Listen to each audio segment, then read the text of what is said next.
Today I'm going to address all the scaredy cats out there that think the 4% rule is no longer relevant, especially if you want to retire early. I mean, come on, are these all financial professionals afraid their livelihood will be in jeopardy? I don't buy it, and I will tell you why. Heyo, Zenpuck here. Another day not working for the man. Alright, so today we're going to talk about the common critiques of the 4% rule and how I'm going to refute it, okay? So the number one critique that I've seen is that people talk about the Trinity study, which led to the 4% rule, or really reinforced the 4% rule. It's based on, generally a 50-50 split between stock and bonds, and it's for a retirement period of about 30 years, right? Making it, therefore, irrelevant for people who want to retire early and be financially independent, who usually have a time horizon of more than 30 years. So here's my rebuttal, right? Sure, a 50-50 split is actually relatively conservative. A 100% stock portfolio would actually have an 89% chance of lasting 40 years, and that is still very, very good. Now, I'm not suggesting that your portfolio should be entirely be 100% stocks, but the point remains if that one's retirement is longer than 30, possibly up to 60 years. I mean, I'm hoping I can make it to 100, obviously. Then one needs to be more aggressive than the 50-50 split. Okay, what I'm aiming to do is simply never draw down on the principal at all, and even growing my nest egg every year, even post-retirement, okay? I've been here already for 2 years, so far so good. Therefore, I could just last indefinitely, all right? And still take advantage of compound interest. So what I'm doing really is if you want to take out of your portfolio without drawing down on the principal, the reasonable amount of dividend that you can take out in a broad market index is only 2 to 3%, okay?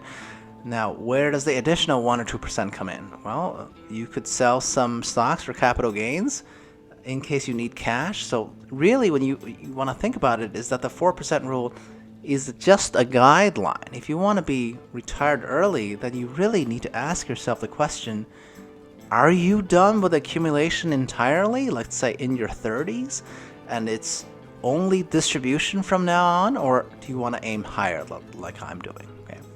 So number two, people complain the original study assumed a higher interest rate environment, therefore making bond allocations attractive for fixed income purposes.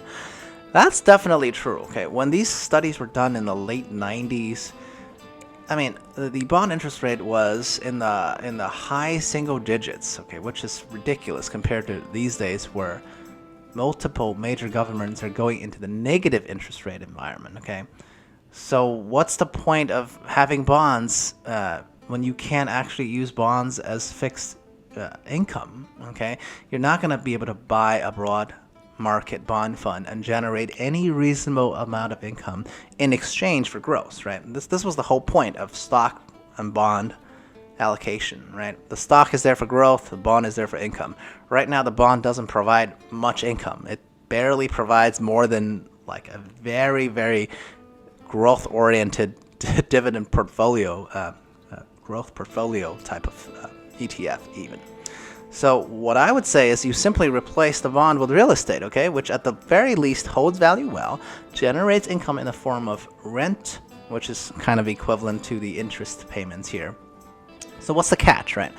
Well, there's always a catch, right? For real estate, it's definitely less passive than holding a bond fund, okay? You do have to deal with it somehow. And it's less liquid, right? But it's still generally a hedge against a well-diversified stock portfolio. Because for real estate, unless you're investing into real estate via REITs, I'm talking about actual properties that you own, like rental properties. That would be a hedge against the stock market because it is very singular and it's single market driven, right? Which is different than a diversified stock portfolio. And number three, this is the most common and, to me, the most psychologically annoying complaint about the 4% rule, which is that it is not totally safe, right? Once you get to the edge of it, once you do a more aggressive type of approach, like the 100% stock portfolio, for instance, 89% of chance of lasting 40 years, people will look at this 80 to 90% chance of success, in this era of time frame of more than 30 years, and they'll say, oh, well, that's not, like, would you risk your retirement on that? Only 80%, 89%, that's just close to 90, closer to 90 than to 80 anyway. Well, here's my comment to that. Nothing in life is perfectly safe, okay? You could take a stroll outside of your house or even stay inside and take a nap. That is not entirely safe, okay? A tree could fall on your house, cave in your roof, and kill you.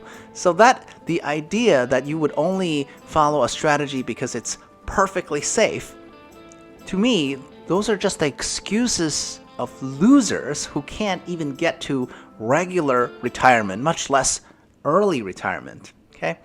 They can't do it. And because they can't do it, they nitpick and they say, oh, well, it's not 100% safe. Even Social Security is not 100% safe, and that's backed by the government, okay? This is a ridiculous, ridiculous argument, okay? The chances of success in a long-run period of 40 to 50 years, if it's around 90%, that's, first of all, that's assuming that you make zero adjustment and just stick to the same inflation-adjusted expenses year after year after year.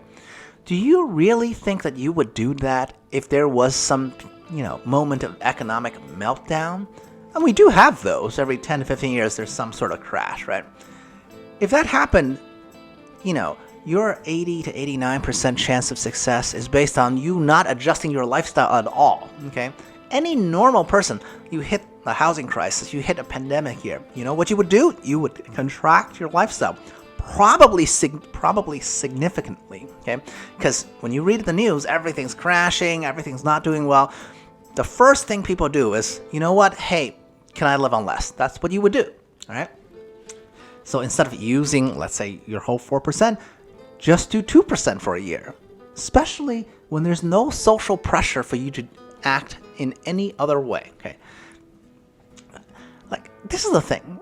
We're not robots, okay? If anyone's planning on just staying in bed for 30 years, that is preposterous, okay? If you did that, you'd simply die much earlier. That's actually why old people, once they leave their jobs, if they don't find something productive to do, they're much more likely to die earlier, okay? So I would like to think my audience is interested in retiring early, right? So we are driven by purpose. That's part of our DNA as human beings. So if we're at the stage of fire or near fire, that implies we will absolutely find some way to bring value into the world, okay? In the multiple decades that we just bought back. It is impossible for me to imagine that someone who can get to fire starts drawing the 4% and just acts like a robot for 50 years and then run out of money at the end, okay? If something catastrophic happens somewhere in the middle of these many decades, which things will go wrong, somebody who can get to fire will simply adjust their lifestyle, pick up a side gig or a side hustle or two, and be totally fine.